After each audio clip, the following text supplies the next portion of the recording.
What's up, my friend? Abby here, and welcome back to Ask Abby, where I answer your writing questions and help you make your story matter. First off, how is everybody doing? We are like halfway through Preptober, so if you are writing a novel for NaNoWriMo or you're preparing a project for NaNoWriMo, time is running out. If you are doing NaNoWriMo this year, comment below right now and tell me what your project is about. Or if it's a secret, just tell me the genre. I'm gonna be doing NaNoWriMo because it's kind of a tradition at this point. I haven't missed one since 2016, and I don't think I could bring myself to not do it, even though things are super busy this year and I'm still working on this literary novel that I've been writing since April. So that is what I'm gonna be writing for NaNoWriMo, okay? I'm gonna do it a little bit differently this year. I'm gonna just continue working on the same project that I've been working on, but I'm going to challenge myself to the 50,000 words because there's at least 50,000 words left to write in this book. And I really want to meet that goal and maybe finish the book by the end of November. That's kind of my tentative goal. I hope I can do that, but if not, no worries. But I want to write 50,000 words of this book in November. That's my goal. It's different than most NaNoWriMos because most NaNoWriMos I like start a book from scratch. But it can be whatever you want, right? I mean, the point is to write 50,000 words. The point is to write consistently every single day. And that is what NaNoWriMo is all about. Also, I'm going to be making some fun videos this NaNoWriMo, so stick around for that. Also, last week I posted something really exciting that you probably saw, but just in case you didn't, it's a Scrivener masterclass, something that I've been wanting to put together for a long time, and I finally just decided to do it because it's October, NaNoWriMo is coming up. If you want to have novel writing success this November, you need Scrivener, okay? So if you're interested in setting your Scrivener up for novel writing success, check out that video and the masterclass. I think you will love it. Okay, that's enough blabbering from me. Let's get to the questions. Why does your story matter? Good question. What if I told you that there's a science behind every great story? I don't just teach you how to write. I teach you how to change the world with your story and make your author dreams come true. In case you're new around here and don't know how this works, here's the deal. You ask me writing questions and I answer them. I show up here on YouTube every other week to answer about 3 to 4 questions. And there are 2 ways that you can submit questions to the show. Option 1 is to hit the join button below this video and then go to the community tab of this channel and post your questions there as a comment. Option 2 is to go to patreon.com/AbbieEmmons and get inside the Facebook group and post your questions there. Just make sure you hashtag it AskAbbie so that I see them. Okay, let's get to the questions. First question is from Karen. I found your video on scene cards and it's made outlining so much easier. I'm naturally a pantser. Your Pride and Prejudice example is taken from the middle of the book, so it's very easy to find what goes in the Why It Matters box. But I can't figure out this box for the first scene of my work in progress. Nobody is yet emotionally invested in anything. They're just going about their normal lives, and the only investment I can find is physical. Character 1 needs to surveil a suspect, and MC needs to return a photo to its owner. How can I figure out the emotional Why It Matters of my first scene? Or is it okay that, this early on, or in any scene for that matter, there are only physical investments? That's a good question because in the beginning of the book, before you really get to know the characters, it seems like there's not a lot of internal conflict going on, right? Like, how can anything matter when nothing has happened before this? Aha, but there is the point. There is the key. A lot has happened before this. Okay, you decided to start the story here, but this is not where the characters have begun to exist, okay? They've existed before and things have happened to them in the past. So what were the ticks leading up to the beginning of this book? So this is something that Lisa Cron talks about in her book. I think it's Story Genius, she talks about it, which is really just changed the way that I see story openings. And as you know, the scene card is taken from that book as well. There are pivotal moments, okay, even if they're small, that have led up to the opening of this book. You've decided to start it at this particular place, but things have happened before that. So you kind of have to build out what happened before to understand why something is mattering on page 1. There is internal conflict here. You just have to ask yourself the right questions in order to get the right answers and in order to show your reader what the internal conflict is. Now, I'm not suggesting that you start the story sooner.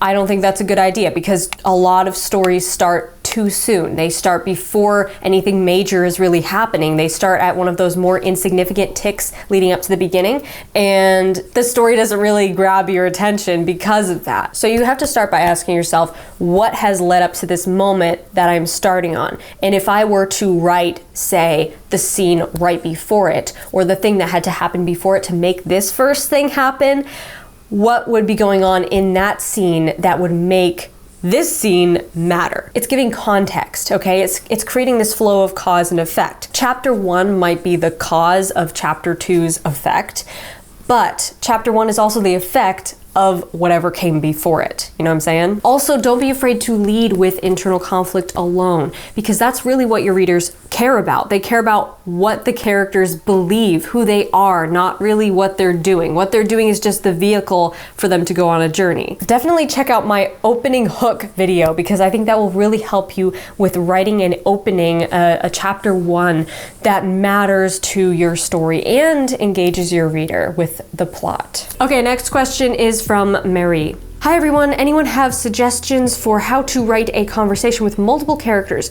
I'm introducing 6 characters in one conversation, and while I intended it to be very quick dialogue, cutting each other off, it's getting really bogged down with having to name characters every time.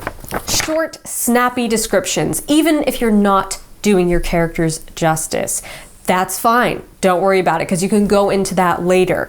Later, when these characters are in a scene with maybe fewer characters, maybe just 1 or 2 of them are in the scene, you can go more into what their personalities are like and who they are as characters. But now is not the time to do that. You can insert a little bit of their unique voices into the dialogue, but keep it in the dialogue. Try to keep it in the dialogue because you want it to be a quickly paced conversation. Like dialogue in a screenplay. In fact, I would recommend writing it like a screenplay, like just the name, the dialogue, name, dialogue, and then turn it into prose and see how many dialogue tags you really need. Also use action instead of said. So for example, that'd be like, Molly shrugged, who knows? Instead of, who knows? Molly said. When there's a lot of characters involved, it's better if you tell us who is speaking before they speak, even if it's just in a short piece of action, so that we can get the image in our mind fast. I actually did this in one of my books. In the first chapter, I introduced 6 characters in one conversation, and it's a short, snappy conversation like this. And how I did that was just keeping the dialogue tags and the descriptions very minimal. I erred on the side of not describing the characters enough because I knew that I could do that later instead of slowing down the conversation with stopping to describe these characters. That will kill your momentum. I've seen people do that in books before, and it is so laborious to read because you're in the middle of this conversation and then they stop and they start describing this character, where they came from and who they are and all this stuff that you do not need to know right now. And then you're like, wait, were we even having a conversation? Like, you totally forget, so you don't want to do that. So short, snappy descriptions are your friend. Write it like a screenplay and then see how many dialogue tags you actually need in your prose. Okay, next question is from Catherine. So I'm working on revising my first full novel length piece, over 50K, and I know that I want to make it into a series. I just realized that I need more backstory before diving into the plot for my work in progress. I know that I could make it into another book. Would it be smart to change the first book in my series to the second, even though it's already in the revision process? Or should I add the backstory into the work in progress and continue like I had originally planned? Okay, so I always recommend putting the backstory into the actual book if you can. And I recommend that because it makes your reader care more about your character, because they know where this character's beliefs came from, why they are the way they are today, okay? Why they make these decisions. There is a reason to it, and the reason can be found in the backstory. The thing is, your work in progress probably has a really solid structure going already, and a lot of times books that are just pure backstory don't have the same sort of flow, they don't have the same sort of structure, that they don't have the same momentum. You have meaningful moments, of course, but they're kind of like isolated, meaningful moments. They're the setup for something else, right? So if you want to do that, if you have some backstory scenes, some isolated, meaningful moments that you want to include in your work in progress, you can absolutely do that. You can put those flashbacks in seamlessly, and I'd recommend watching my video on flashbacks for a detailed guide on how to do that. Otherwise, if you're in the revision process and you're like, I really don't want to go back and put those moments in those flashbacks into that book, then absolutely you can create a new book that is just backstory. I would recommend making it a prequel rather than a book one, because you want to lead with the book that has the strongest structure, okay? It has to have a really solid structure. Something's changing, something's transforming. You are going on a journey with this character, not just seeing these moments that are setting up their character to go on a journey later. Your current work in progress probably has a really solid story and it has internal conflict built and ready to go. So a prequel is a really nice option to have, but I still recommend putting the most important flashbacks into the book itself, just to give it that extra layer of depth. But of course, it is totally up to you. Whatever you want to do that. Okay guys, awesome questions. As always, I hope you got something valuable out of my replies. If you would like me to answer your questions here on YouTube, there are two ways to do that. Either hit the join button below this video or go to patreon.com/AbbieEmmons if you want to get inside the Facebook group. You can submit questions to the show both ways, so choose whichever one works best for you. Smash that like button if you liked this video, and be sure to subscribe to this channel if you haven't already, because I post writing videos and publishing videos every single Wednesday, and I would love to have you here in the community. Until next week, my friend, rock on. Okay. That's something that I talked about in another video. I can't remember what it was now. What was it?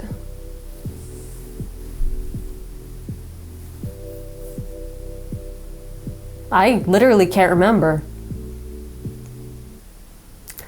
That's sad.